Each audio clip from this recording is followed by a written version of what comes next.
Tonight, left behind. Sub-postmasters in Scotland say they're being forgotten as legislation pardons those wrongfully convicted, but only in England and Wales. Why could the two not just lift the phone up and turn around and say, look, let's sit down here. You said at the beginning we're all in this together, so why are we not all in it now? We're getting left behind. Also making the headlines, afraid of Sturgeon. How UK government ministers were anxious about engaging with Nicola Sturgeon during the pandemic, according to Wales First Minister. Emergency exercise. Blue light crews train in the centre of Glasgow, preparing for a real-life disaster scenario. And Rangers are ready, but Philippe Clement says his players will also need to play above their level to continue progressing in the Europa League. I'm Courtney Cameron in Edinburgh. And I'm John Mackay in Glasgow. This is the STV News at 6.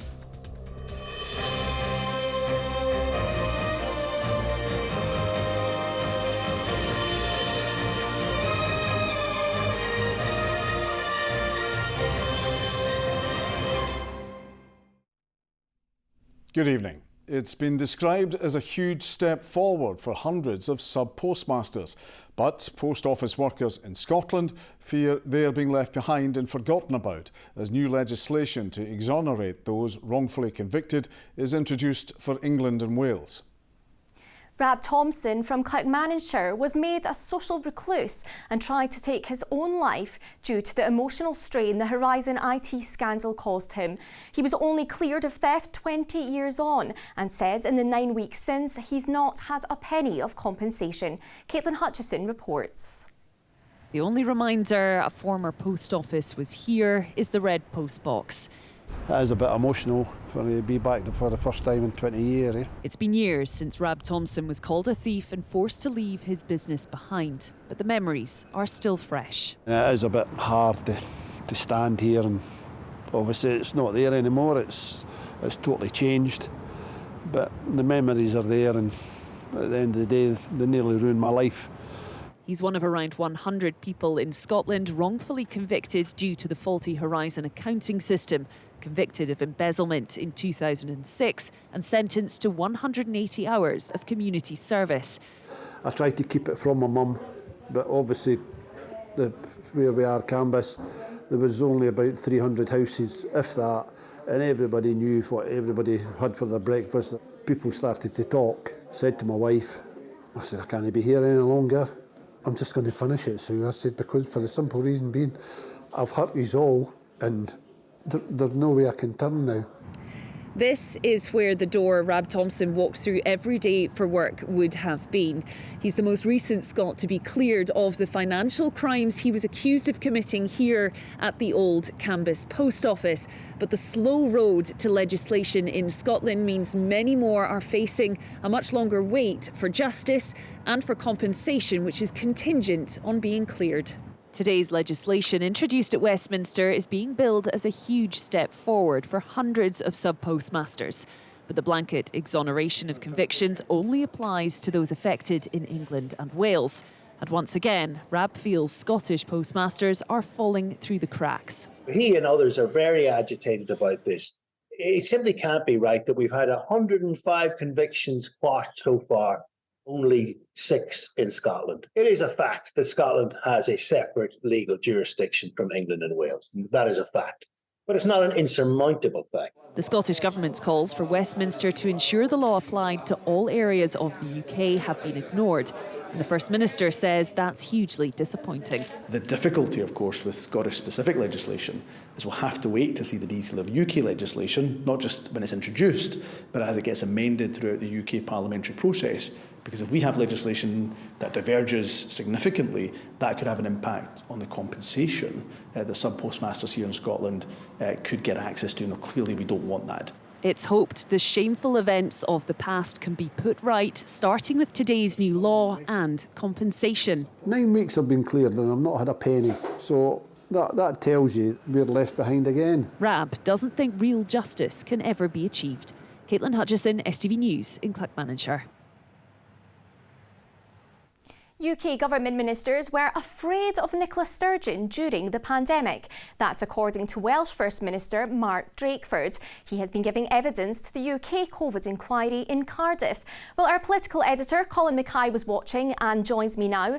So Colin, what's he been saying? Well, Mark Drakeford's First Minister of Wales, as you say, at least he is until next week. His successor will actually be announced on Saturday. But during the pandemic, he was Nicola Sturgeon's Welsh counterpart. Now, she gave evidence to the UK COVID inquiry in Edinburgh in January. And today, it was Mark Drakeford's turn in Cardiff. Barnes Hallett asked him about personality clashes during the pandemic. He was very clear that he had the highest regard for Nicola Sturgeon, but he described himself as a believer in the UK. He said that the attitude of UK government ministers, though, was coloured by Nicola Sturgeon's constitutional views. The UK government was always anxious about their interactions with the First Minister of Scotland because she did have a different underlying ambition for the future of Scotland, and that coloured their attitude towards her. She was also a formidable politician, and many UK ministers were afraid of her and would rather not have been engaged in a confrontational dialogue with her. Now, he didn't think that Boris Johnson was afraid of Nicola Sturgeon, but he thought that as the then Prime Minister, he just didn't want to be seen as being on the same level as the devolved First Ministers. Now, beyond that, he attacked the UK government's attempts to centralise and not share information during COVID, much like we heard when the inquiry took evidence here, and he admitted deleting all his WhatsApps, all 11 of them, he said. Pretty much every minister right across the UK has admitted at this inquiry deleting their WhatsApps during COVID, with the exception of Humza Yousaf. And from his messages, we found out that it wasn't just the UK Tory government ministers who were afraid of Nicola Sturgeon's. Some of our own ministers were a bit scared too. Colin at Holyrood, thank you. People in Scotland diagnosed with long COVID say they've been forgotten as they call on the Scottish Government to do more to support them. They say a £10 million fund split over 4 years is simply not enough. Campaigners are asking ministers to invest more into treatment, but also research and improving public messaging around the condition, which they believe is widely misunderstood, as Lewis Mickey reports. For years, coronavirus dominated news cycles and political discourse. Now, for many of us, the pandemic is a distant memory. But for others, the effects of COVID continue to impact their everyday lives. Freya tested positive for the virus in January 2021. It does seem that the government have forgotten about people with long COVID, essentially. We keep hearing about post-pandemic and post-COVID, and sadly the reality is we are not post-COVID and we are not post-pandemic. This is very much still an ongoing issue. I have slowly improved, but I'm still pretty ill by most people's standards. I still sleep at least 12 hours a day. Fatigue is a constant issue. I have scarring on my lungs. I've developed POTS as part of long COVID, so my heart rate rises rapidly when I stand up, and if I continue standing, I would just pass out. No, there's not a cure for long COVID, but there are things that can be done that is currently not happening. It's estimated that at least 185,000 people in Scotland have long COVID, but Long COVID Scotland believe that figure is likely to be far higher. So today they're asking the Scottish Government to put more effort into tracking those figures and put more money into treating and researching the condition. Just over a mile away, the chair of Long COVID Scotland gave evidence to the Scottish COVID-19 inquiry. She says getting a diagnosis remains difficult, and even once you have that, it's not plain sailing. I was told that it was anxiety. I was told that my symptoms would go away. That I was being over-anxious, overly concerned with my health. People think you just get a bit tired, and that's it. They don't understand that it impacts on your whole life. It should have been predicted that infection with the COVID virus, SARS-CoV-2, we should have been able to predict that something like this would happen. People with long COVID have been very clear about what they want, and they want long COVID informed services. And put simply, is that what is happening? No, not in its entirety. Members of Parliament from all sides of the chamber came to the demonstration today. Those who are part of the Scottish Government faced questions on if they'll meet the call to action. So we've invested £10 million to support people living with long COVID, and I think that's really important. We've divided that out, allocated it to the various health boards for them to make the decisions. I'm happy to say that I think we've got some way to go to make sure it's right. It's not perfect, but it is a new condition, and we are working hard and investing in services to make sure that people that are living with long COVID are getting the best support they can get. Agreement between campaigners and politicians that improvements can be made. Those with long COVID hope those come sooner rather than later. Lewis Mickey, STV News, Edinburgh. Now, Rishi Sunak is facing calls from within his own party to hand back a £10 million donation after the Prime Minister admitted comments by a businessman about the UK's first black women MP were racist. Dominated Prime Minister's questions, and our Westminster correspondent Paris Goutsianis was watching. So Paris, the Prime Minister is under growing pressure over these comments. Absolutely, John. These comments by the Conservative Party's biggest single donor have caused real revulsion across the political spectrum, and there was anger yesterday when Rishi Sunak wouldn't even say if he thought they were racist. Well, now he has, and the Scottish Conservatives say the donation should be reviewed. All this amid growing concern about extreme views and hateful language in British politics.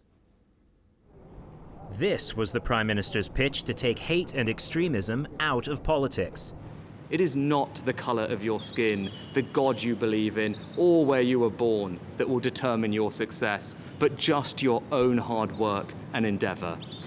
Will you give the money back, Prime Minister?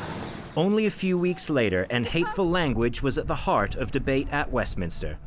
He chose to anoint himself as the great healer and pose as some kind of unifier. But when the man bankrolling his election says the member for Hackney North should be shot, he suddenly finds himself tongue-tied. I'm absolutely not going to take any lectures from somebody who chose to represent an anti-Semitic terrorist group, Hizb ut-Tahrir, who chose to serve a leader who let anti-Semitism run rife in this Labour Party.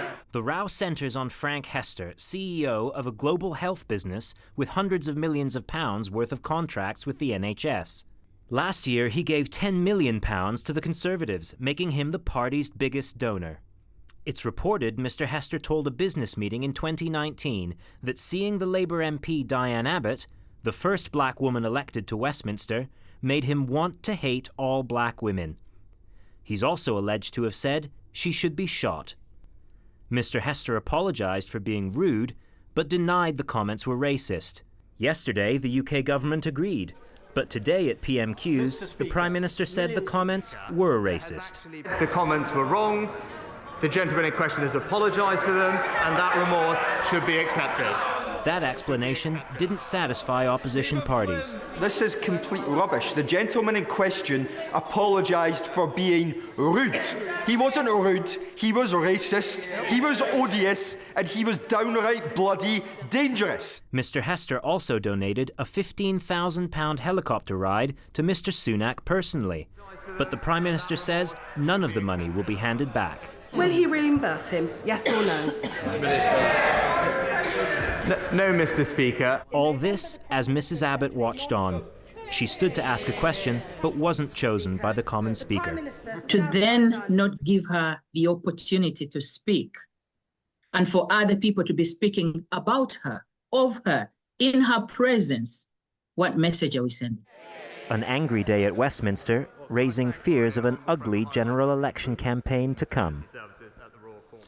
Paris, the Prime Minister very clear the money will not be returned, but what chance of a change of mind? Well, I don't see that happening, John, if only because this is a huge sum, a fifth of all the money donated to the Conservatives last year, and we're a few months away from a general election.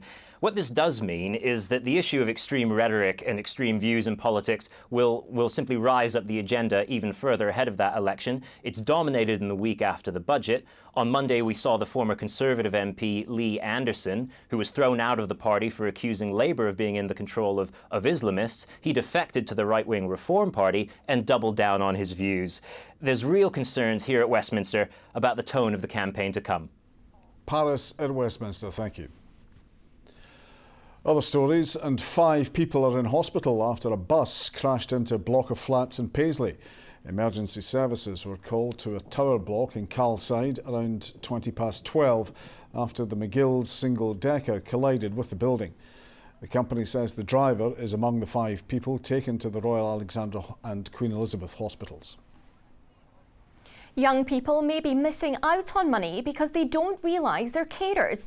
That's according to Scottish Government data, which suggests around 25% of Scottish teenagers who look after others did not apply for the Young Carer Grant last year. The Scotland-specific funding is designed to recognise the vital support carers aged between 16 and 18 provide.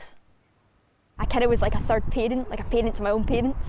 And it is difficult. I mean, to wake up every morning and suddenly have like a list of things you have to do for somebody else. That's why it's great to have something that's your own, all for you to enjoy, for you to do whatever you want, because being a young carer is probably one of the most draining things that you could possibly do. We know that many people don't recognise themselves as a carer and therefore don't think that they're eligible for this, and it's so important that if a young person is looking after someone that they check whether they're eligible, and if they are, make sure they get that money that they're entitled to. Glasgow's Albert Bridge was brought to a standstill for most of this morning as emergency services carried out a major training exercise. Blue light crews attended a mock scenario involving multiple casualties, a car crash and a minibus in the river. Brandon Cook was there. If you were passing by Albert Bridge near Glasgow Green this morning, you would be forgiven for thinking something terrible had happened. A bus in the Clyde and bodies strewn across the tarmac. Thankfully, not an everyday sight on a morning commute, but rest assured this scene was purely set up for training purposes. It's not nice to think about the very worst of things that can happen, but if we're thinking about that and we're training for it and we're preparing for it, it means that, God forbid, the day and the hour that it actually happens, as we've sadly seen over recent years in Glasgow and beyond, that the emergency services are highly trained, they know how to react, they know how to recover and get life moving on for people. This exercise was led by the fire service but involved around 100 personnel. Medical teams, police and Coast Guard all had to respond to a 3-vehicle crash and multiple casualties where a bus had plunged into the water. Emergency crews have tried to make this scenario as lifelike as possible, but of course that's no mean feat given the number of agencies involved, the number of people involved and of course the proximity to the city centre. But they say it will all be worth it if a scenario like this should happen for real. Road traffic accident into water, these incidents do happen. They're not super uncommon. So it's great training for everyone involved. It's great training for multi-agency working. It obviously gives us a real kind of sense of what it could potentially be a real life situation. The mock incident involved more than just the professionals. Nursing students gained valuable experience in a makeshift operating theatre nearby, while on the ground, crowd management skills tested by a fake concerned family member. The casualties played by medical students and doctors. It's pretty unique. Not often that you get a chance to get cut out of a car. So more than that, it was just a nice opportunity to see how we kind of come together in all the different kind of public services that we have and how we can work together in a scenario like this. So I'm interested to see how that plays out. Despite the morning of disruption it caused to surrounding streets, the general consensus from services involved today was one of success. The rarest of training days, preparing for a scenario they hope will never happen. Brandon Cook, STV News, Glasgow. More than 100 ScotRail conductors are to be balloted for strike action over staff cuts.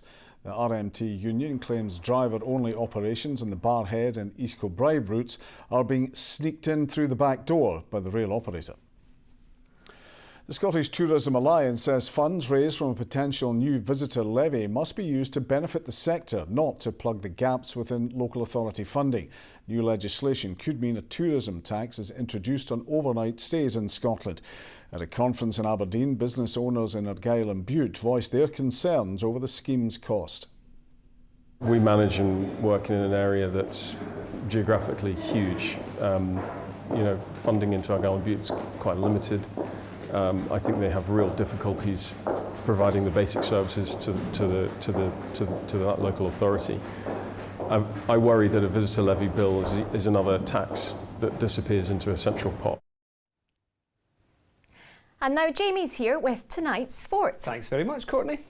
Good evening. Rangers manager Philippe Clement says his players are ready and will need to play above their level to dump Portuguese giants Benfica out of the Europa League. The tie is poised at 2-2 ahead of tomorrow's last 16-second leg, with captain James Tavernier calling on the Ibrox crowd to help carry them through to the next round. It's a hectic schedule where the big games keep coming. But as Rangers battle in Europe and for domestic silverware, Philippe Clement believes in his players' ability to fight on all fronts. I know that in the weekend Benfica rested 4 or 5 players towards this game. But my players are ready. I saw enough today. I see the freshness is back. The hunger is really big. And we know we need to play above our level to qualify, but we're going to do everything to do that. And with the support of the fans, that can give something extra. And James Tavernier knows exactly what the Ibrox crowd can do on the big European nights. The fans really come with electric energy, get right behind the team, and it's obviously our home stadium, so I expect a different game compared to Benfica. We're obviously going to go into the game, give it our all, and hopefully get into the next round. Dujon Sterling will miss out and Ross McCausland is a doubt, but Todd Cantwell is fit to play some part as Rangers look to take a place in the quarter-finals.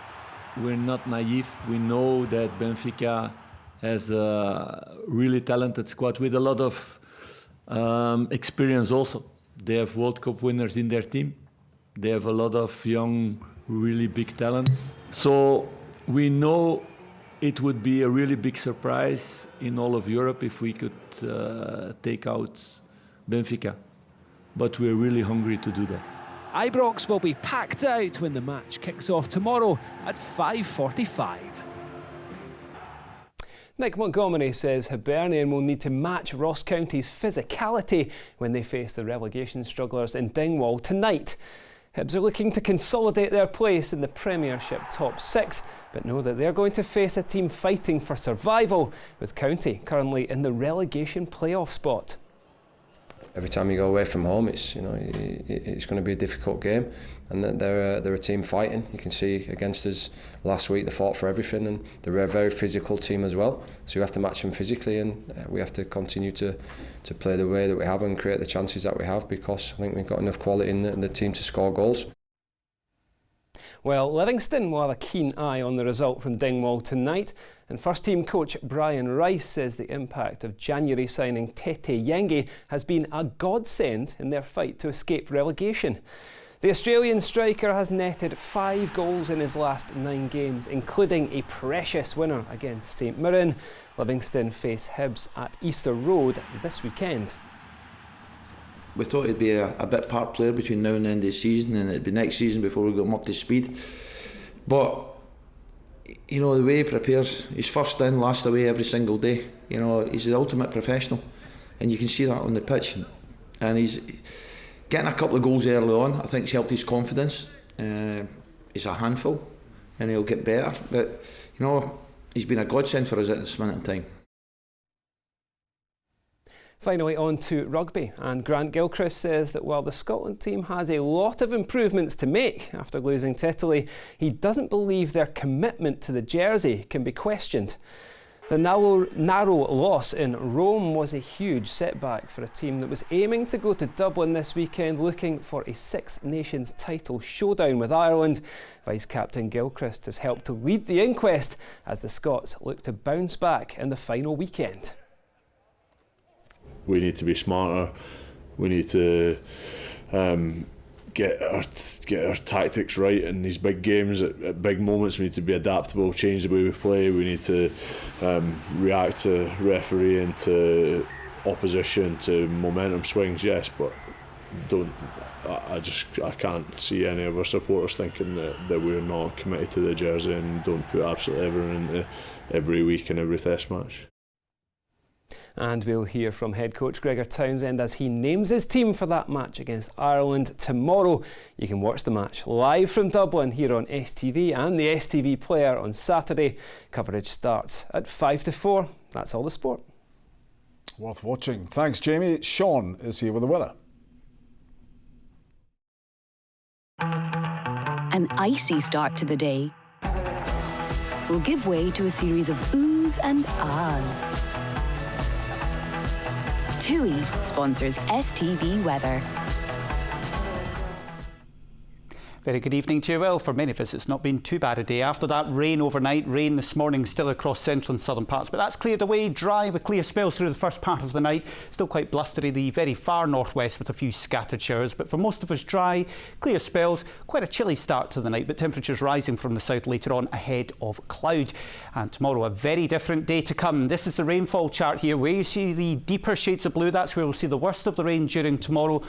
And you can see that blue grows for us into the afternoon. Some heavy bursts of rain and feeling chilly. The rain a wee bit more showery. It doesn't reach northern parts until a little bit later on. So probably the best of drier, brighter weather to start the day will be across the Highlands. Not too bad for us here across Lochaber, Fort William. But further south, we've got the cloud, we've got the rain coming in. Much milder air coming into the far southwest later on. But for most of us, it's going to feel quite raw with that cloud and rain around until the milder air gets to us. And there will be some heavy bursts, especially during the afternoon. So tomorrow, a bit of a yucky day to come. As I say, there will be some heavy rain and turning a lot milder. 10, 11 degrees South Lanarkshire, Ayrshire by the end of the afternoon, 6 or 7 degrees further north. Bit of snow over the Grampians for a time too. Friday, the weather starts to improve. The cloud, the rain starts to pull away to the east. It becomes drier and brighter. Reverse that for Saturday though, dry and bright to start with, before more rain comes in later on. TUI sponsors STV Weather.